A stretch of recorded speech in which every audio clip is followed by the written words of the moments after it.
So I guess, Cheri, if you could just first tell us what brought you to Galena today.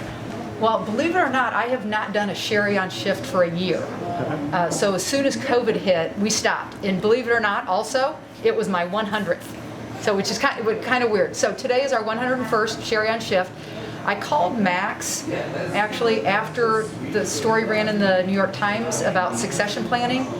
This just happened by chance, that it was when that story came out, we were just introducing a bill to address succession planning for especially family businesses. We learned when we were doing roundtable discussions last year before COVID hit that it was a real problem for a lot of family-owned businesses, that they didn't know the importance of succession planning. So we introduced a bill where the Small Business Administration would help family-owned businesses understand the importance of succession planning, that we have a tax incentive if they make a succession plan, and there's a second tax benefit if they execute on that succession plan.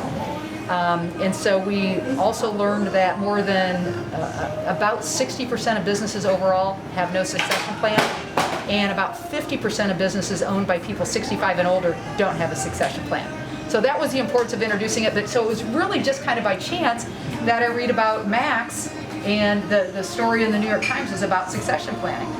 And so as far as Galena goes, my husband and I love to come up here, and this is where we spend most of our money, right here, because we love the Bloody Mary mix, we love the pickles, we love the salsa, and Max was kind enough to say, hey, when you're up here, we'll put you to work. So that's how this all came about.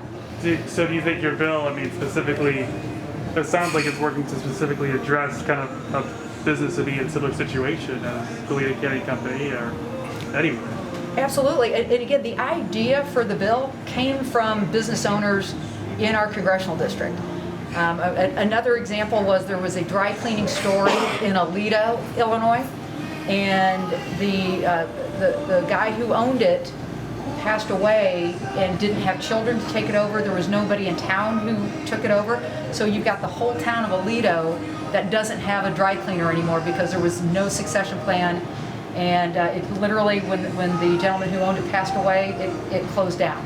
So but these examples were shared with us when we were doing our economic roundtables, and we said, well, we'll look into it, and we ended up writing a bill and introducing it.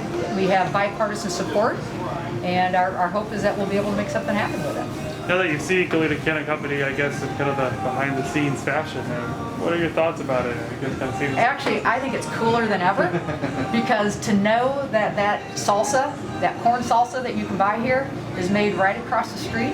It's made by hand. It's packaged by hand. It's jarred by hand. It's all small batch. And it is very, very fresh. I think actually to see that in action is like one of the coolest things that I've seen.